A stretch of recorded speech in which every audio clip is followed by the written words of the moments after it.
How's week been? How is life, the universe, and everything? Feel free to let me know. Just in case, do that, and we should be ready. Awesome. So hello. How's everybody doing? How's things? How has your week been? Mine has been interesting. I've been testing that, which we'll talk about later. I also have some what you call it, heathens in the house, in the form of an Apple product, which will be interesting. And yeah, lots going on. So how are you? Hello Ish, and hello to Bubba, if you're still here. How is everybody doing? How's things? Is it? It's that one. That one. That one. Things okay? Sweet. Have you been up to so much? How's life? Usual. Lockdown is technically speaking, not much has changed. Like I didn't go out all that much, you know, pre-lockdown, but not going to events every even like 6 months is apparently enough like social connection removal that it's like quite annoying.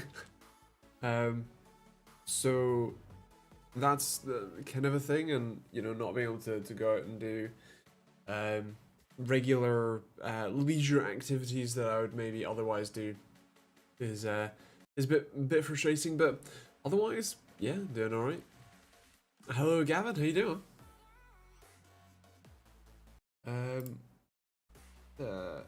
What have I even been doing? That's not happening. That is done. So cool. Hello, yeah, another user. How you doing, man? How is everybody? How's things? Just trying to. There we go. Yeah.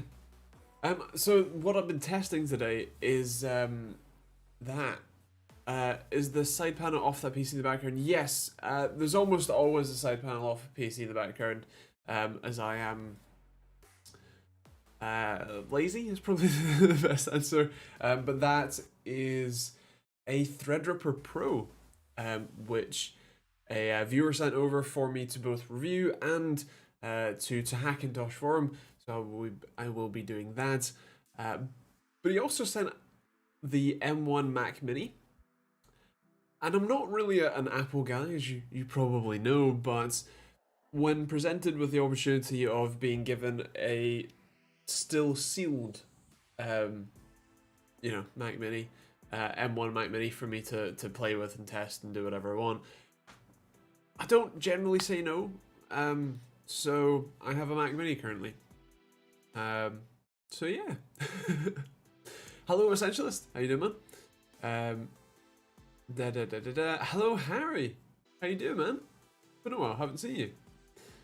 Top 10 favorite films. I don't know that I could list 10, but one that springs to mind is The Prestige. I very much enjoyed that. Hello, can you make another Hackintosh tutorial? I will be. I'll be doing a Hackintosh on that Threadripper Pro system in the not too distant future. It's probably going to be a few weeks at least, because the next few weeks in terms of content coming out are hectic. RG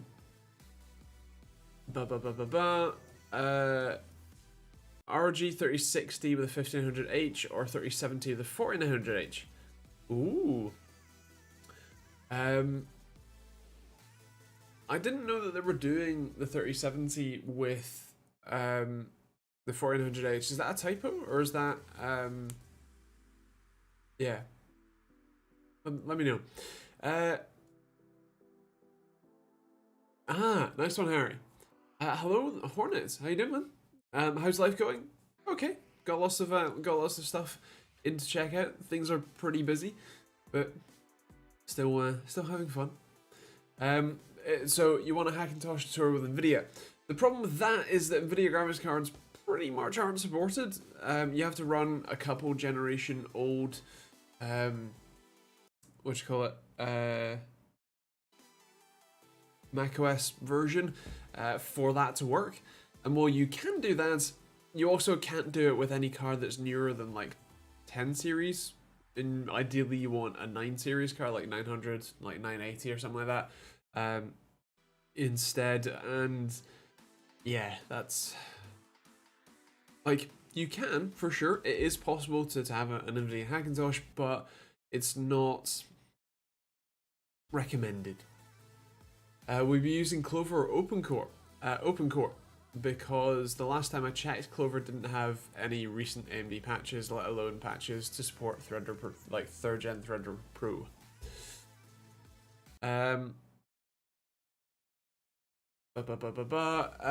Do you think that mining will destroy the GPU market even more? To a degree.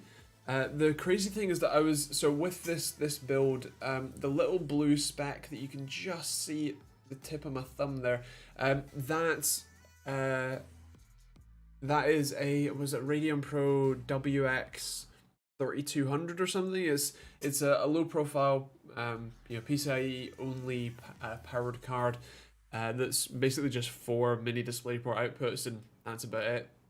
It's a workstation card that has a touch of acceleration capability, but in reality is more just a display adapter for the sake of you need one because the CPU doesn't have one, right? So that card isn't directly supported as far as I'm aware, and so I'm going to need to have a play with it and see if I can make it work. If I can, awesome. If I can't, then we're going to need to get a different card for it. Something like an RX 580 is going to do fine. But the problem is the used GPU market pricing is insane right now.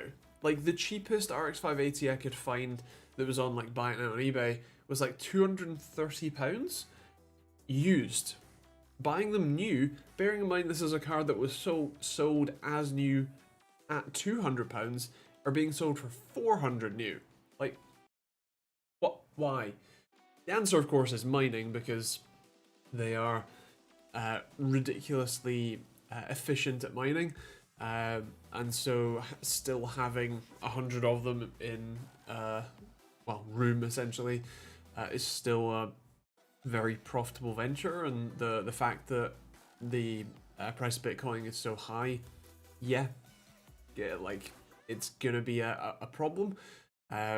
With that said, my hope is always that supply will slowly outpace demand, although yeah, it might be difficult.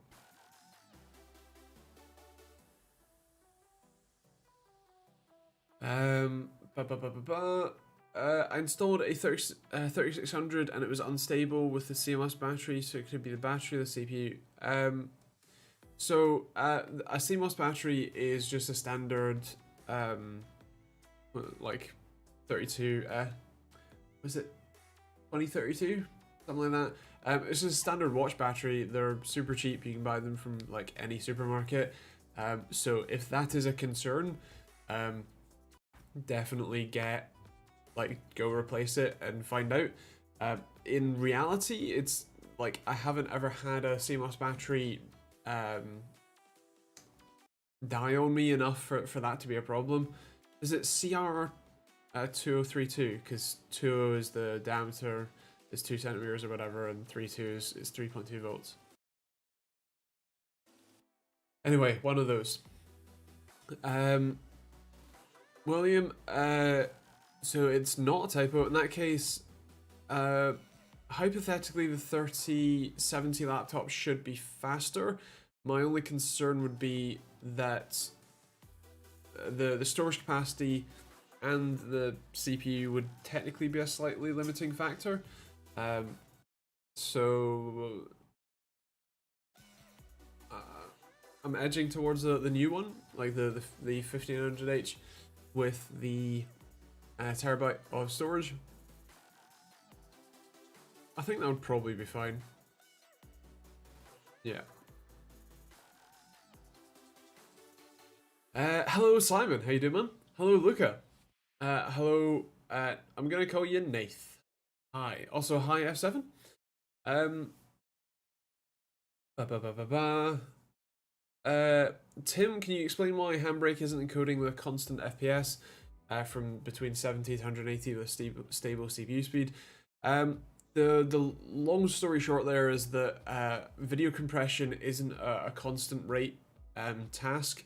Certain frames can be compressed more than others, and so it can what you call it? It can it can render, I don't know, 10 frames that are all the same a lot quicker than it can render 10 frames that are significantly different. There's a lot more compression work that it has to do rather than just essentially the same frame with only a couple of pixels different, basically. Hence why it can vary in frame rate. In one of your videos you said NVMe and Z370 is bottlenecked because it passes through the chipset. Does this mean all Z370 users with NVMe SSDs are disadvantaged, or does it not matter? So technically speaking, yes, they are disadvantaged. All Z370 motherboards route their, and actually Z390 and Z490, it's only the Z590 boards that are starting to have NVMe SSD slots directly connected to the CPU, like Ryzen. But yes, they are a disadvantage. The real answer is that running a Gen 3 or even Gen 4 SSD really doesn't matter all that much to real world performance. I'm planning on doing a video about Gen 4 SSDs now that there's a new set of drives with the sort of faster, the Rocket 4 Plus, like you hopefully should have seen if you watched the review. But it really, like, the bottleneck from just using one drive, it's not a big deal, because the only bottleneck you'd have is if you have one SSD and then you're also, say, like copying from SATA hard drives as well, then you would start to be crossing over more significant bandwidth limitations, or running multiple SSDs, especially in RAID 0. In theory, you wouldn't see any benefit from running RAID 0 NVMe SSDs on basically any Intel board that isn't Z590. So yes, but in reality, especially if you're only running one Gen 3 SSD, really doesn't make that much difference. Hello, Jim. Apologies. Do you think an RTX 3080 laptop GPU is worth it over 3070? So, I actually have a 3080 laptop and I've been doing some videos with it, and Asus and Nvidia want to sponsor a video talking about their cards, and I might even be doing a sponsor video with Nvidia about their naming scheme. But I'll give you the TLDR, which is that Nvidia's laptop naming scheme is they have differentiated from the desktop market again. So instead of before, where I think it was like the 980M, the 980M had less cores, obviously ran lower clock speeds, and because it was an M variant, you knew that it wasn't quite the same as a GTX 980, right? Then when they got to the 10 series mobile chips, they said, look, we're going to give you the exact same chip, we're just going to have to seriously downclock it in laptops.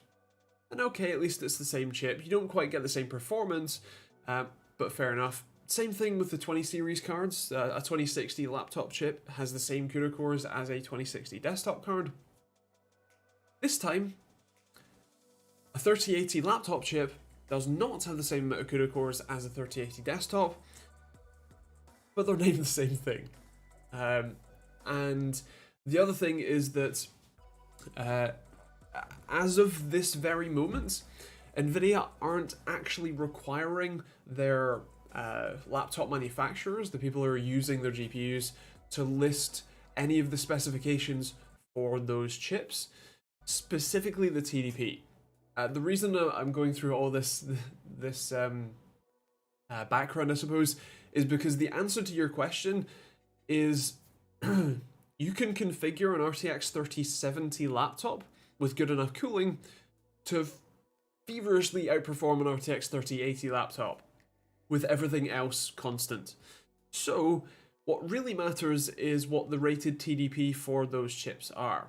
If the 3080 is able to draw 100 watts and the 3070 is only able to draw 80, or even if it's 88, 80 and 80 each, then the 3080 should be the better card. But if the 3080 is in a slim and light design where that card can only draw 70 watts, whereas the 3071 is a slightly thicker machine and can draw 100, well, in that case, the 3070 very well could be faster.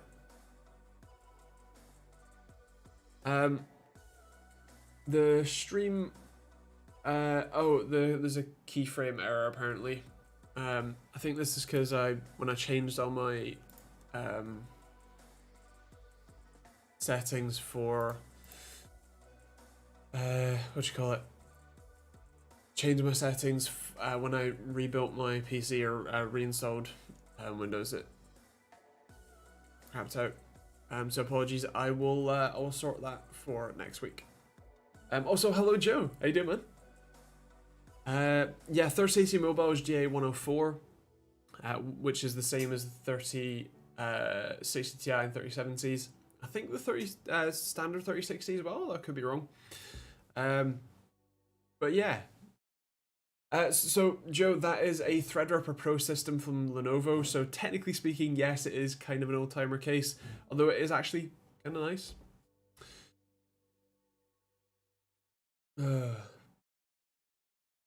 Yeah, apologies on the stream health.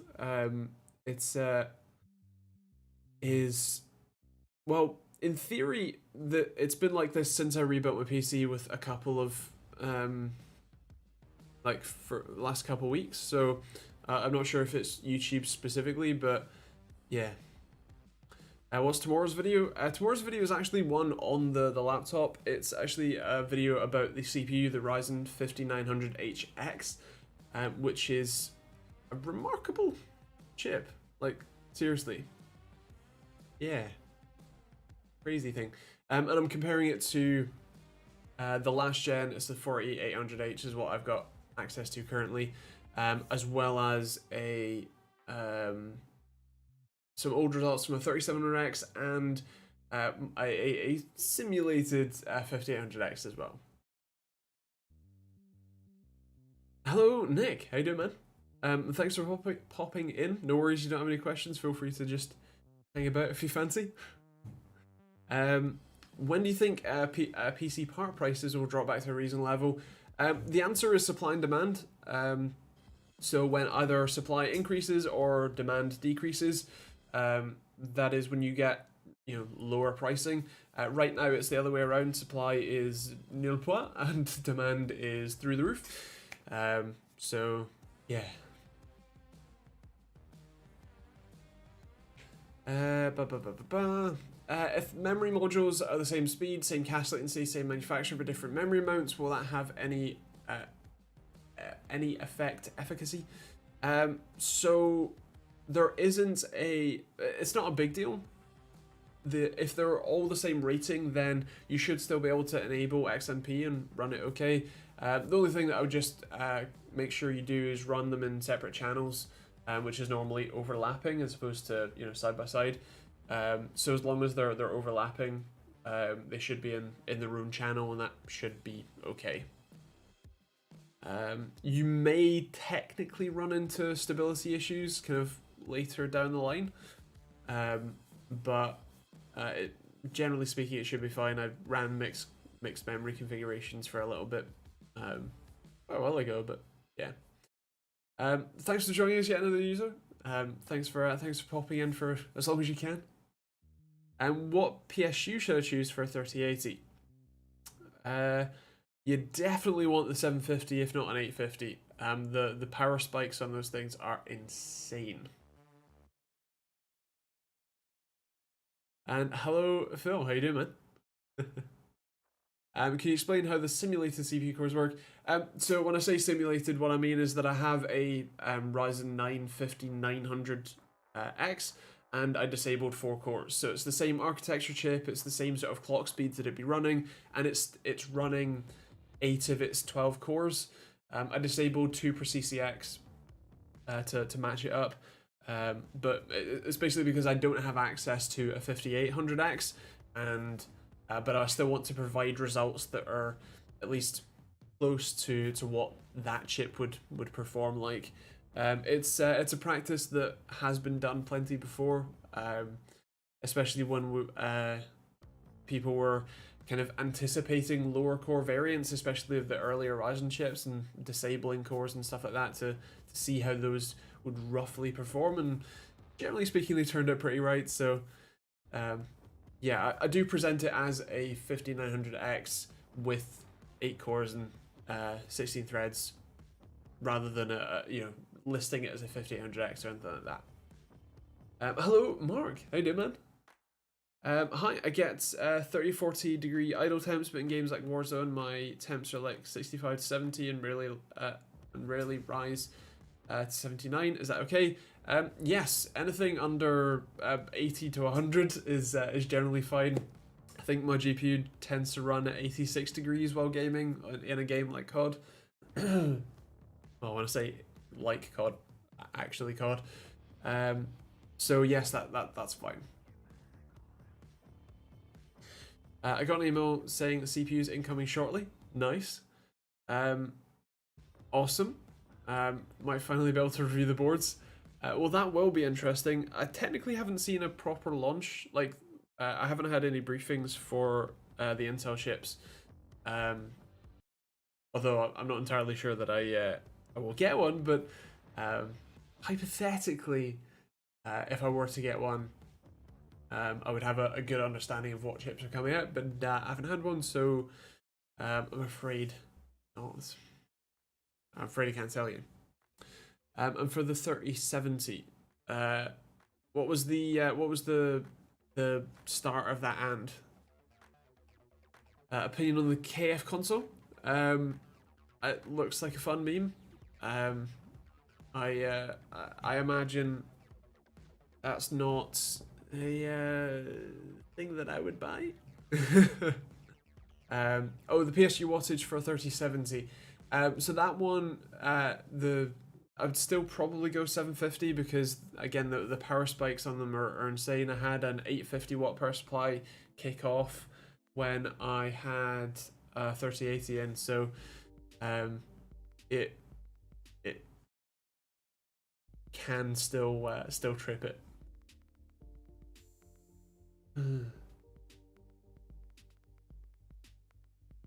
Nice one, Phil.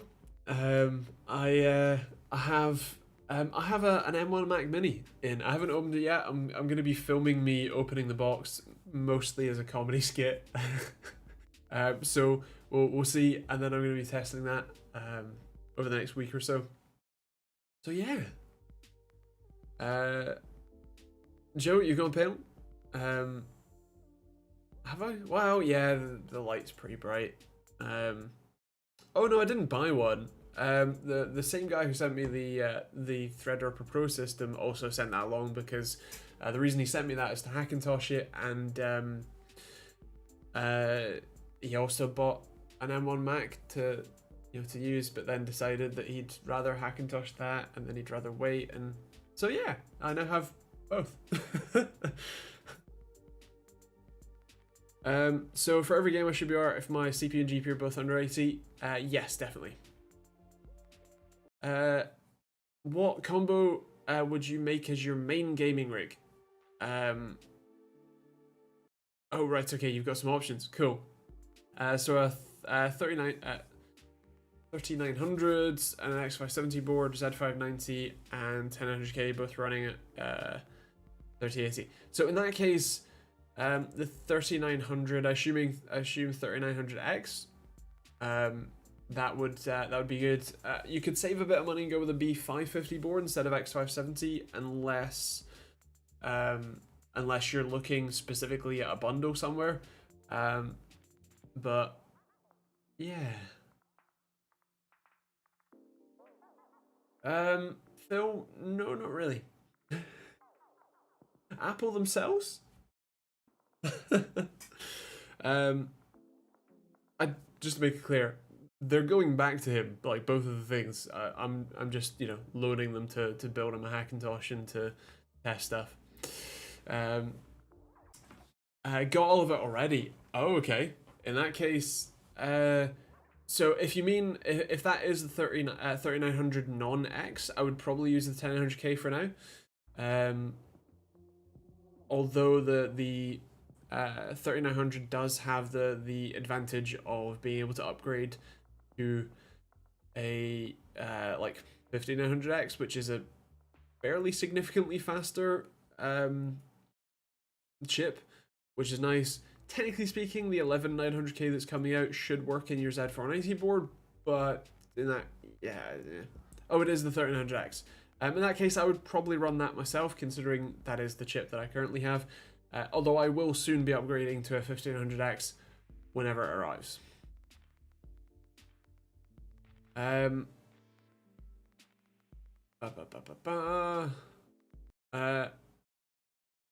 have a used PC if you want to do a video about that. That is a very weird system. Like, I get it, but also an R9 290. Wow. What motherboard and CPU would you recommend for an RX 480 and a 430 watt power supply? If you can buy a B450 board and a Ryzen 3300X, that would be great. Stock supply of those is relatively limited, so if you can find a Ryzen 3600 as well, that would be decent.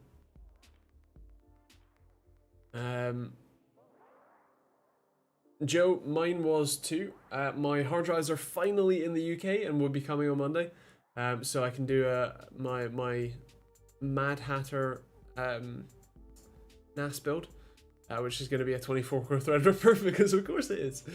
I'm actually it's in the Evolve X that's just there, and I'm going to be benchmarking that against the Threadripper Pro. I've swapped out the 16-core to go in there for now, but so that I can compare it to the 16-core Threadripper that's in there. But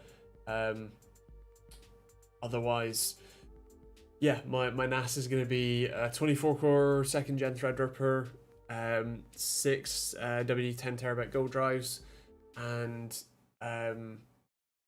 what you call it? I think I'm using a 1 terabyte Kingston NVMe SSD as a cache, and then I'm using Unraid as my OS.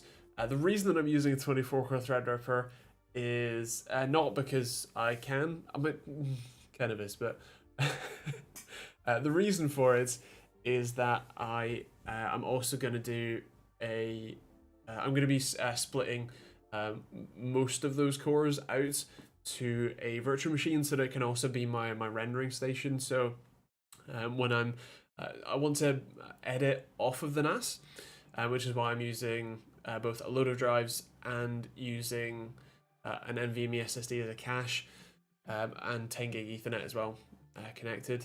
So when I edit off of it, I want to then also be able to use that as a rendering server so that I can just tell it to render videos rather than having to do it on my PC and wait for everything to be done. So that is going to be a nice benefit.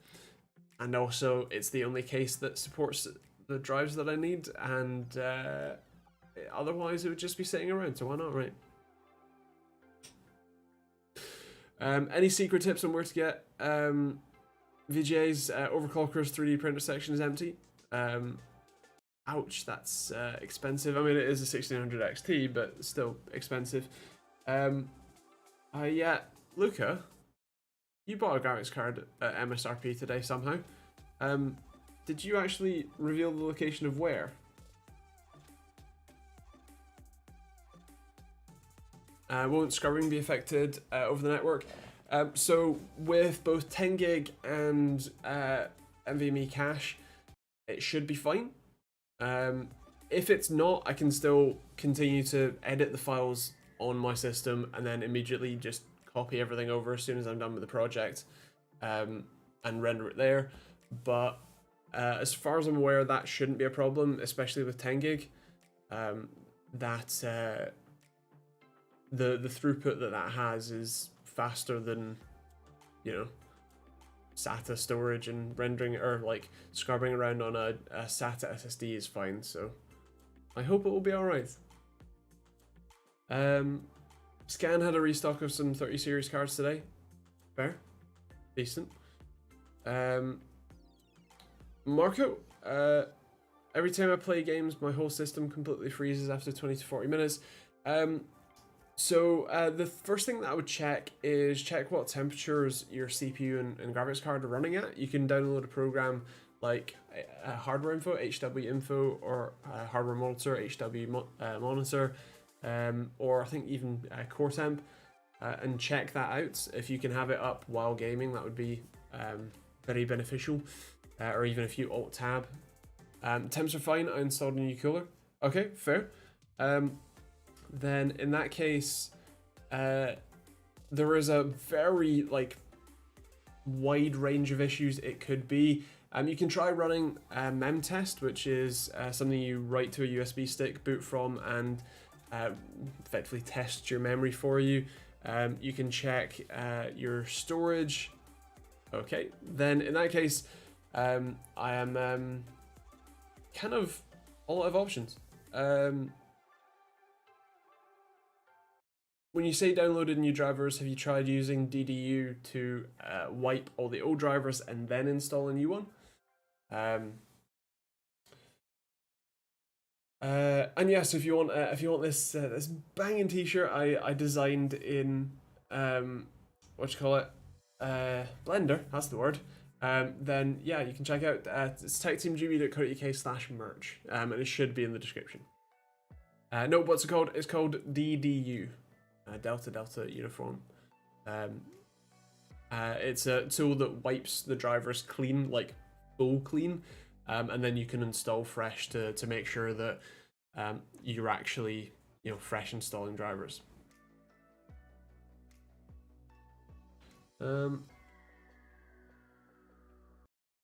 Should I jump from a 1063 gig to a 2060 or wait for the 3060 to lower? So it kind of depends on what the price for the 2060 is. That will be a sizable performance increase for sure. But yeah, the wait for the like 3050 series type cards I think is probably going to be a little while yet, and the wait for 3060s to be in stock is also probably going to be a little while. Oh, that way. Thank you very much, Tom.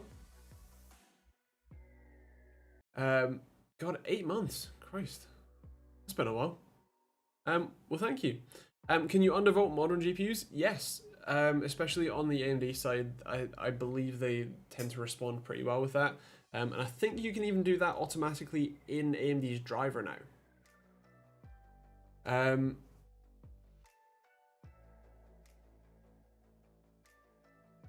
Fair play, Essentialist. That's a lot of money for a 3070.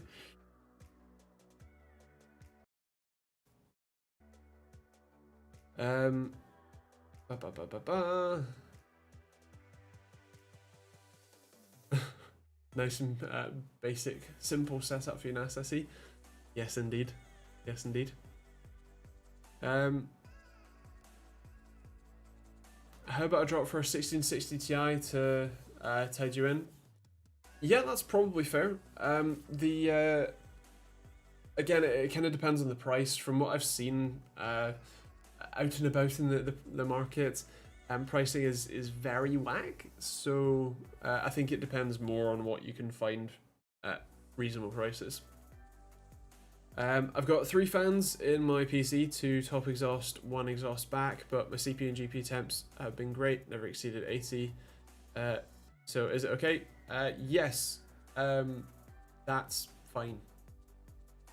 like in theory, having some more fans at the front of your case to actually intake air rather than sort of passively pull everything in is generally better. But the answer is, like, all the setup changes you want don't really matter if you aren't experiencing issues, right? So in your case, your temperatures aren't overly high, so it doesn't really matter what fan configuration you have if it's working for you, right? Same with upgrading your CPU or GPU. It doesn't really matter what the FPS is. It's if you're actually noticing an experience loss.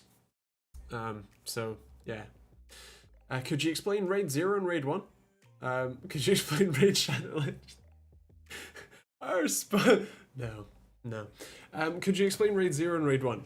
Sure. RAID 0 is when you're writing to multiple drives simultaneously. It is both a very good way to get extra fast performance and a very good way to lose all of your data. RAID 1 is writing to multiple drives at the same time. It's called striping, and is a good way to have redundancy. That's part of RAID, redundant array of inexpensive disks. So RAID 0 isn't RAID because it's not redundant, whereas RAID 1 actually is, and you're writing to multiple disks simultaneously so that if one drive were to fail, you technically still have a copy of that drive, or still have a copy of that data. You generally need to rebuild the array with a new drive before you can access your data again, but at least you have the data there, right? Although the clarification is RAID is not a backup. It's a very good way to help ensure data integrity, but if both drives were to fail, or multiple drives were to fail, or whatever else, or your house burns down and your hard drives go with it, then you still lose your data. You still need to back it up, generally speaking, for serious items, off-site ideally, or cloud services. Even if you're just using the free cloud services, but you're just storing your most essential documents and pictures or whatever there, that's also okay. Do you think it's better to buy 1440p 60Hz monitor or 1080p 144? In that specific use case, 1080p 144Hz for gaming specifically. While 1440p is fantastic, I would prefer having a faster display instead.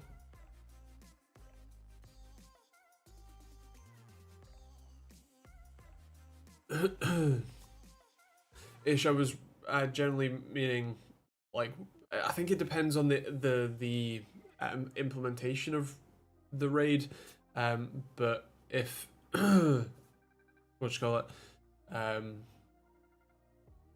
on brain, if the if a single drive fails, you often have to rebuild it to access that data again. At least my experience. RAID is a way of storing data on generally multiple hard drives as a single pool, and like I said, RAID stands for redundant array of inexpensive disks, and so that's that. I do, Tom. You're gonna need to think of some things that I can you can spend your fake coins on. Explain me RAID 5. That's more complicated than RAID 0 or RAID 1. And it's where you give up the entire capacity of normally one drive to store hash values of the data that you're storing on the other drives. It's called a parity drive. So you can say you have 4 drives in your system. You would have access to 3 drives worth of capacity, and then 1 drive as your parity drive. And so if one drive fails, you can rebuild from the data from the other drives and the parity, or if the parity drive fails, you can rebuild the parity from that. But RAID 5 can't sustain multiple drive failures, so if 2 drives just fail, you're generally SOL. Why am I not feeling much of a difference from 75 to 144?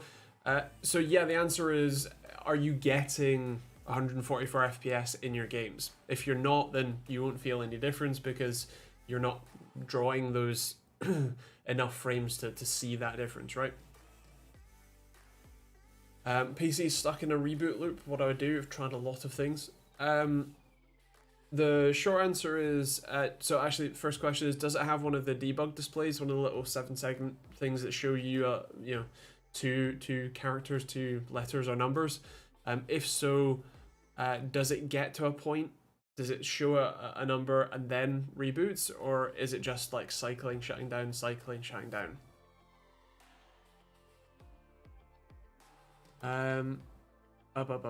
Is it true Warzone isn't very optimized?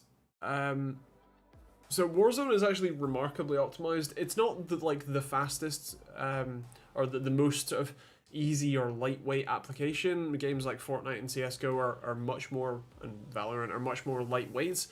But it is remarkably well optimized. You're still able to get, you know, 100+ FPS on medium cards at lower settings. So it's not the most lightweight, but it's also not under optimized from my experience.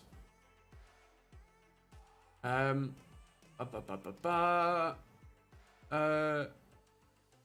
a 1660 Super, the 2060 at 2600X. Should upgrade to a 3060 Ti.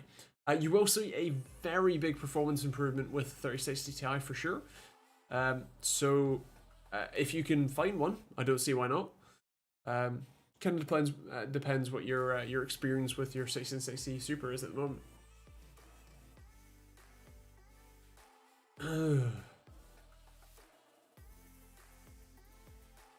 And James, didn't see a comment for a bit, but that's insane. I think it's the mining craze is back in full swing.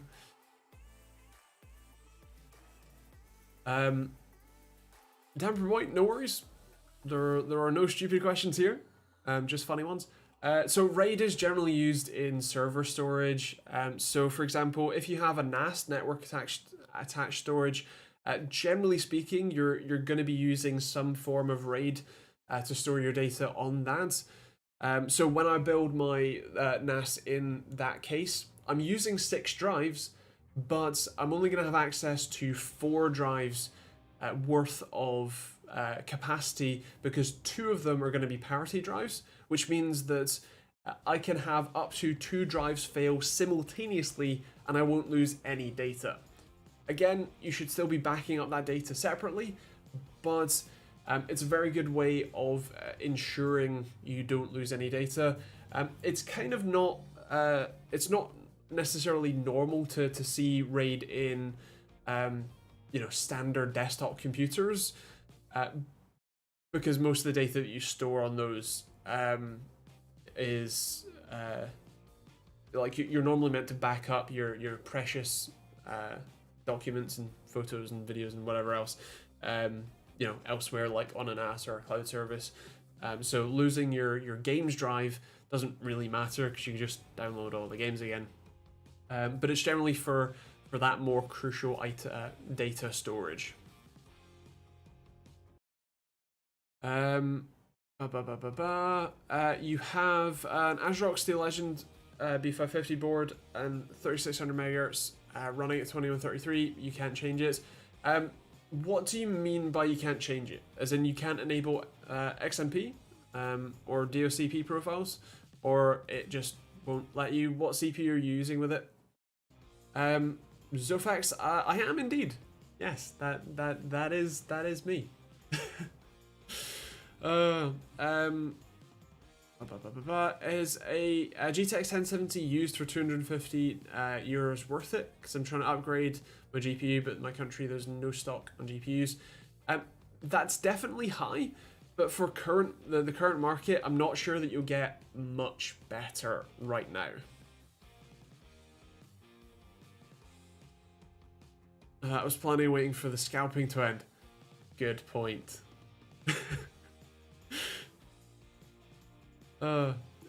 Is 75 degrees GPU temperature okay for an AMD card? Yes, definitely. As I've said before, the anything under 80 to 90 is generally fine. My GPU, which is a 2080, runs at 86 degrees Celsius while I'm gaming, so it's not a big deal.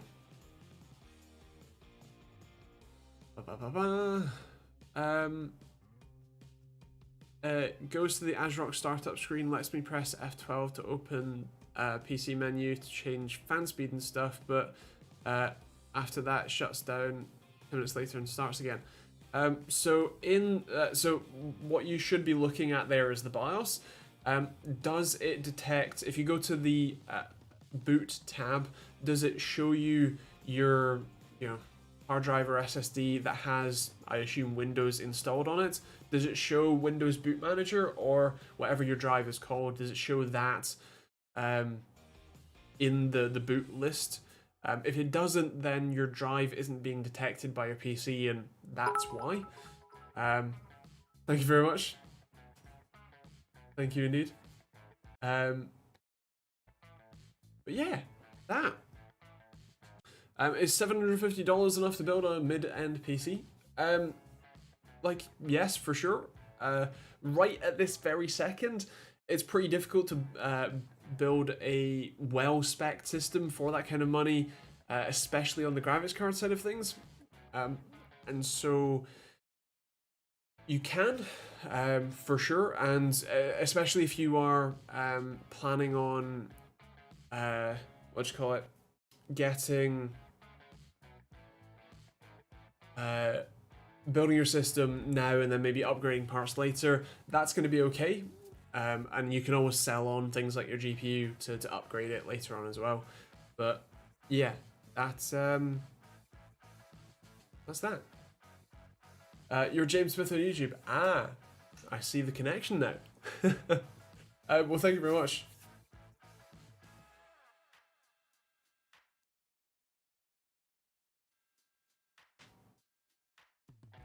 And nice one, Essentialist. Good job.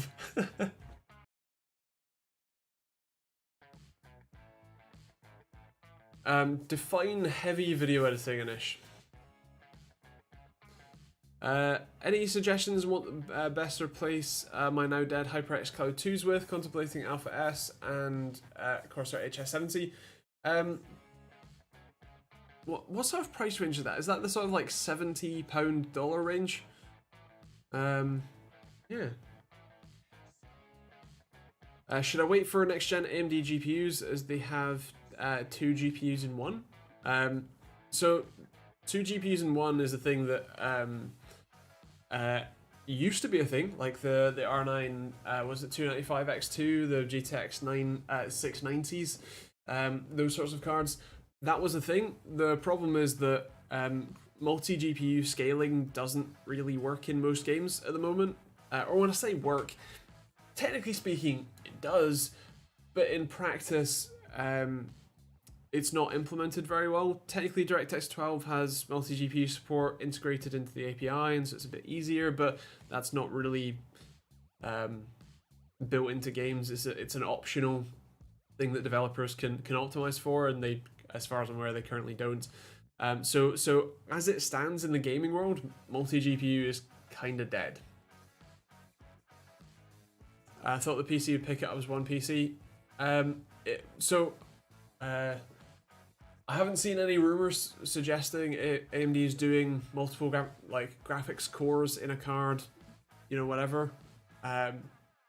Right, chiplet design like the CPUs. In that case, then that's definitely going to be interesting for sure. In terms of its performance, I'm not entirely sure how that will translate directly to more performance. My expectation would be they can better optimize the power profile and therefore thermal output, and then be able to run them at higher boost clocks and potentially manufacture more of them more easily, for sure. But and potentially on a maybe smaller manufacturing node, although I'm fairly certain that the GPUs are still 7nm anyways, so yeah. I don't know.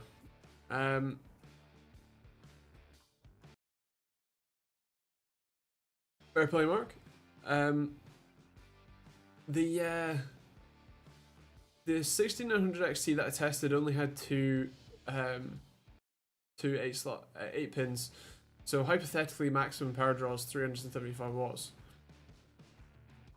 I would worry that the power spikes are probably a bigger problem.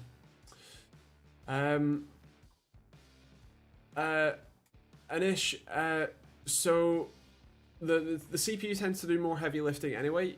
You would be able to you would be able to edit on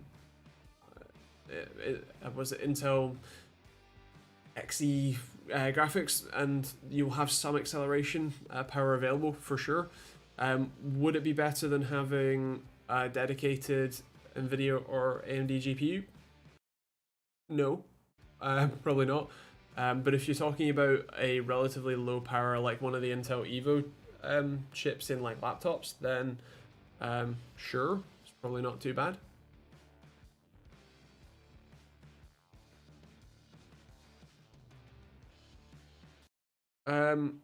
Elite Strikers, yeah, try reconnecting it first for sure.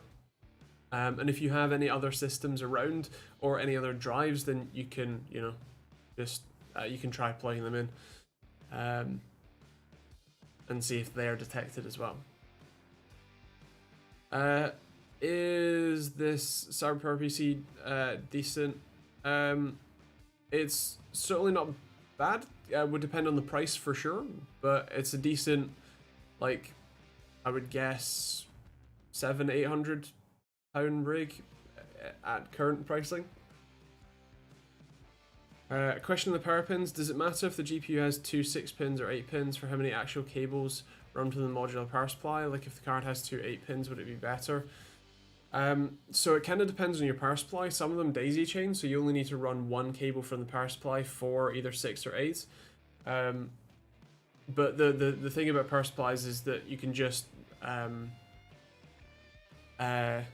as long as the wire gauge is high enough, it doesn't really matter.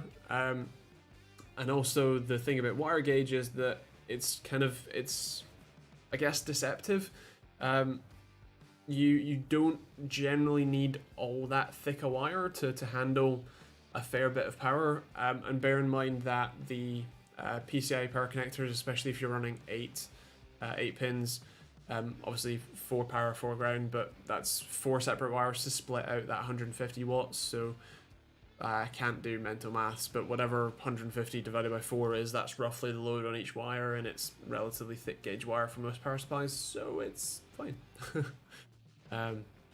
It will just depend on the power supply configuration, because some are single only versus one and daisy chained. Yeah, pretty much it. When new GPU drivers come, what do they actually do or contain? So GPU drivers are the software that helps the games better utilize the hardware. So essentially, you can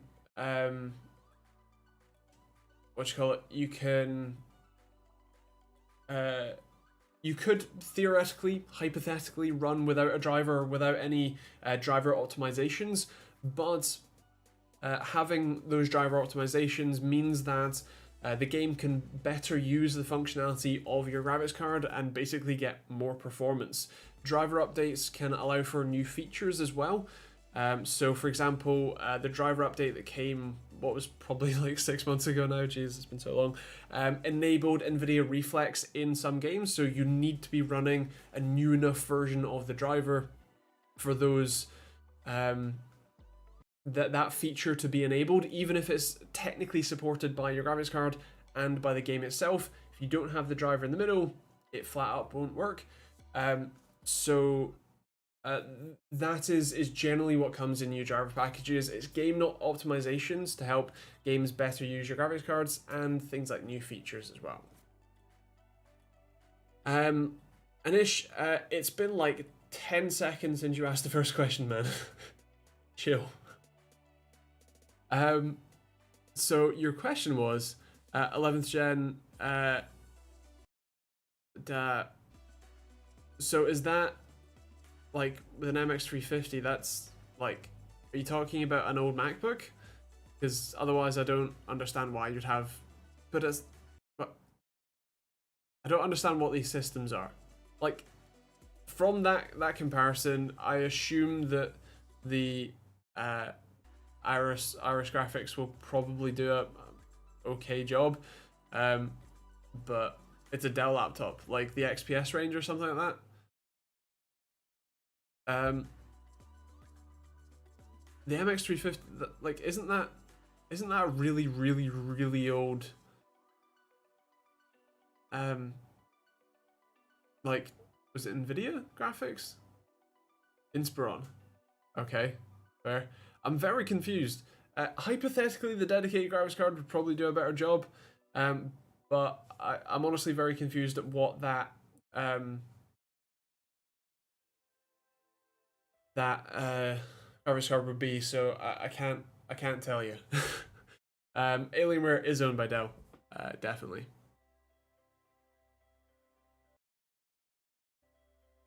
Inspiron, the bottom tier. Yeah. Well, there's the Inspiron gaming machines as well, which aren't bottom tier. Pat will 7400 bottleneck and 1070. So the answer to bottlenecking questions is it's not that simple.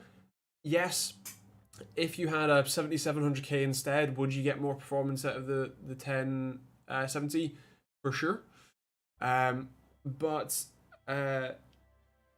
like it's not a finite thing, because if you put a 1080 in there, you would still get more performance technically out of that CPU, but if you swap the CPU, you'd also get more performance. So it's a balancing act. I would say that the 7400 is slightly underpowered for that card, but in reality, it's still going to be fine, right? You're saying you don't edit all your videos and game on a laptop? I don't. I do when I'm traveling, like for not conferences, events. That's the word. But no, I edit on a 12-core Ryzen and a desktop graphics card, and it's built into my table. Yeah. There is. You can reset this PC. Here with my 5000X and a 1050. Thanks to the miners. Nice one. I hope you can find a card soon. Getting my first PC. What spec should I get? What's your budget? Is a pre-built worth buying than building a PC? So a pre-built can be good if you either don't want to learn how to build a PC, you don't want necessarily the hassle of having to build a PC, and you don't want the I suppose having to fix it yourself aspect of building a PC, right? So you're paying a premium for the convenience factor, for having a single place that you can go to for tech support and for warranty issues, rather than each of the individual manufacturer's parts, and having to effectively diagnose problems yourself, rather than being able to just call someone and have that, have them do the thinking for you, I suppose. So yeah, it depends on what you're after. It's fine for some people, and building is fine for the other. So Toby, like right this very second, pricing for everything is very I suppose fluctuating, and kind of inflated, especially on the graphics card side of things. So you, especially on the pre-built side of things, they still tend to be a bit better. For £1,000, depending on how the system is configured, you should be able to get something like a 3060 if they're in stock, with something like a Ryzen 3600 or 3600X. But there's a lot of variables there. Yeah. Hello Mitchell, how you doing, man? What big game are you looking forward to this year? I honestly haven't seen many like game trailers. So I really don't know. I've also been absolutely swamped with making tech videos, car videos, and writing new features for locally. So I haven't been playing games much. What laptop do you have? Technically, I have like 4 in at the moment, but I don't like if I'm taking a laptop somewhere. The most recent one that I use is the HP Omen 15, which is what do you call it?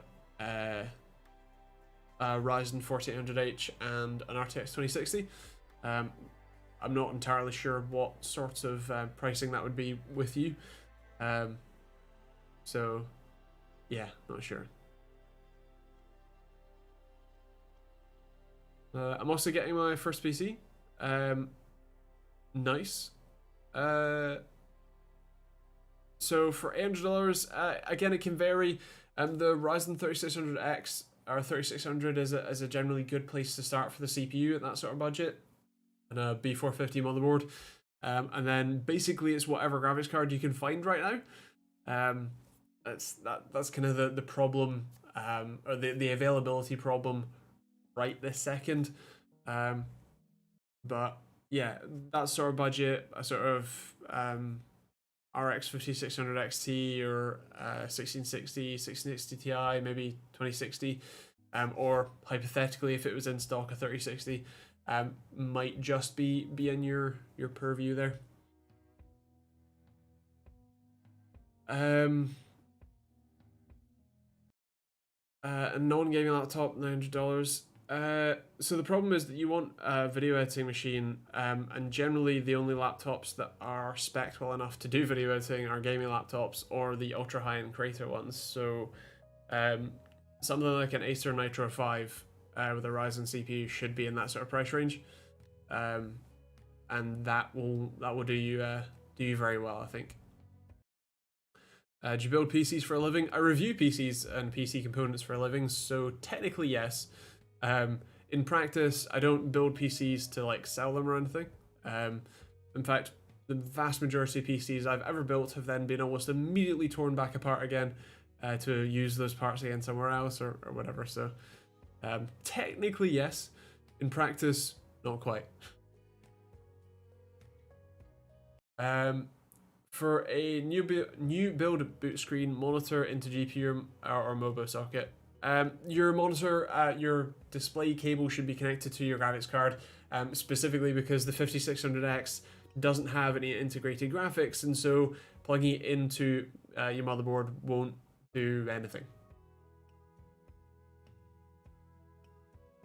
I want to know which graphics the bottleneck Ryzen 3600 XT. So that question doesn't really make sense, I guess, grammatically. If you're asking what would be a good pair for that, what